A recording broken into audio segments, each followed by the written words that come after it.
சரி சாப்பிட்டு கண்டிப்பா சொல்லு கிருஷ்ணா. சாரி சார், நீங்க பேசிட்டு இருக்கும்போது டிஸ்டர்ப் பண்ணிட்டேன். அதெல்லாம் பரவாயில்ல, என்ன சொல்லு.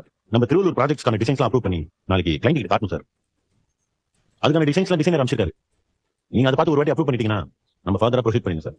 டிசைன் இருக்கா? ஒரு காட்டு. இதான் சார்.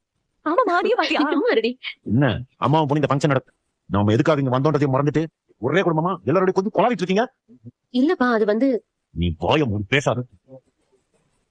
நம்ம எதுக்காக யார் சொல்லி இங்க வந்து ஒரு வழியா எந்த குறையும் இல்லாம வளகாப்பு நல்லபடியா நடந்து முடிஞ்சது. காவேரி, உனக்கு டயர்டா இந்த ரூம்ல போய் ரெஸ்ட் எடுத்துக்க. இல்ல பரவாயில்ல சித்தி. டயர்டா? இவளுக்கா? இவளுக்கு இருக்கிற சந்தோஷத்துக்கு இன்னைக்கு நைட் தூங்க கூட மாட்டேன். அவ்வளவு ஹாப்பியா இருக்கு. இவளோட வளகாப்பை எப்படி எல்லாம் நடத்தணும்னு இவளுக்கு ஆசை இருந்துச்சோ அதுக்கு எந்த விதத்திலையும் குறைச்சலே இல்லாம அந்த ஃபங்க்ஷன் கிராண்டா நடந்து முடிஞ்சிச்சு. என்ன காவேரி? உண்மைதாங்க. சாரதா, சாரதா, இதோ வரேம்மா, இதோ வந்துட்டா பாரு. வாப்பா, வளகாப்பு முடிஞ்சு வீட்டுக்கு வரும்போதே ஆரத்தி எடுத்துக்கணும்ல, அப்ப எடுக்கவே இல்ல. அதனால இப்ப வச்சோம் இவங்க 2 பேருக்கும் திருஷ்டி சுத்தி போட்டுருங்க.